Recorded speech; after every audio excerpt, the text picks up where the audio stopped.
महाराज जी के आज के विशेषांक में रक्षा सूत्र परिवार के सभी सदस्यों का हार्दिक स्वागत है। बाबा जी के भक्तों को राम राम। महाराज जी ने उसे वृंदावन आश्रम में हनुमान मंदिर का पुजारी बना दिया था। अंत में उसे श्री संकट मोचन हनुमान मंदिर लखनऊ का पुजारी बनाया, जहां वह जीवन व्यतीत कर रहा है। बाबा जी के महापरायण के बाद वह इतना दुखी हुआ कि उसने गोमती में छलांग लगाकर प्राण त्यागने का निश्चय कर लिया। बाबा जी उसके लिए सब कुछ थे, उनके बिना उसका जीवन निरर्थक हो गया। अब क्या करेगा जीकर।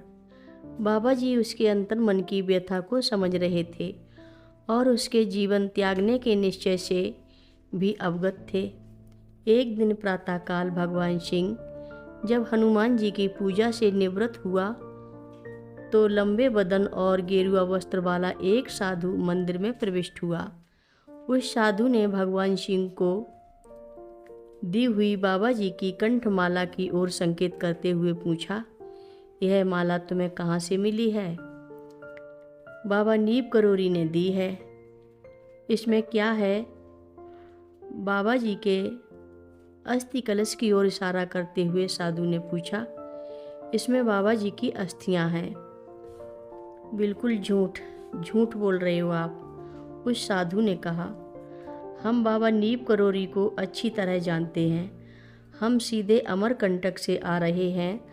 हमें बाबा टाट लपेटे दिखाई दिए। हमने उनसे पूछा कि बाबा जी टाट लपेटे हो, कम्बल कहाँ छोड़ आए हो? तो बाबा जी बोले, हम उसे कैंची में ही छोड़ आए हैं। अब हम एकांत में भजन करना चाहते हैं। भगवान सिंह महाराज जी को अलौकिक शक्ति संपन्न तो मानता था, लेकिन अस्थि कलश आने के बाद भी यह विश्वास करने को तैयार नहीं था कि वे जीवित हो सकते हैं। हम नहाना चाहते हैं, हमारे लिए साबुन और पानी रख दो। साधु ने वैसे ही कहा जैसे महाराज जी कहा करते थे। भगवान सिंह बाजार से साबुन की टिकिया ले आए, नहाने के लिए पानी रख दिया। फिर जब उसने साधु से नहाने के लिए प्रार्थना की तो बोले, तुम हमें नहला दो। भगवान सिंह ने साधु के ऊपर पानी डाला और जैसे ही साबुन लगाने के लिए तैयार हुआ, साधु बोले, साधु साबुन नहीं लगाते हैं। भगवान सिंह को महाराज जी की याद आ गई। वह भी ऐसे ही उल्टी सीधी बातें किया करते थे।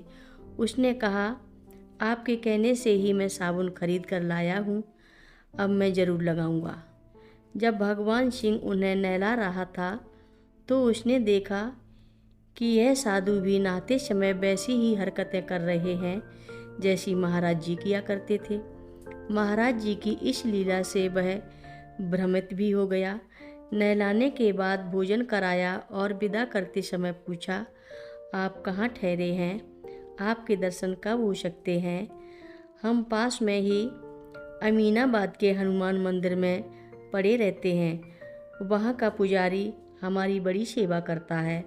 तुम कभी भी फुर्सत में आकर मिल सकते हो, साधु ने उत्तर दिया। उसी दिन दोपहर के बाद मंदिर बंद कर भगवान सिंह अमीनाबाद स्थित हनुमान मंदिर गए। वह साधु मंदिर में कहीं भी दिखाई नहीं दिया। भगवान सिंह ने मंदिर के पुजारी को साधु की हुलिया बताई और उनके बारे में पूछा। तब पुजारी ने बताया कि इस तरह का कोई साधु यहाँ नहीं रहता है। जब भगवान सिंह ने कहा कि साधु ने कहा था कि आप उसकी बड़ी सेवा करते हैं, तो पुजारी ने यह सब झूठ बताया। भगवान सिंह समझ गया कि वह साधु कोई और नहीं, बाबा नीब करोरी ही थे। उनका अवतरण उसके आत्महत्या के संकल्प को खत्म कराने के लिए हुआ था। हर रोज महाराज जी की कथाएं सुनने के लिए सभी भक्तों का धन्यवाद। सभी भक्त रक्षा सूत्र चैनल को सब्सक्राइब करें, शेयर करें और लाइक करें। घंटी बजाना ना भूलें। कमेंट बॉक्स में लिख भेजें, जय नीब करोरी बाबा जी महाराज। सभी भक्त मिलकर बोलो, नीव करोरी बाबा जी महाराज की जय जय बोलो। सिद्धि माता की जय जय बोलो। जय श्री राम बोलो।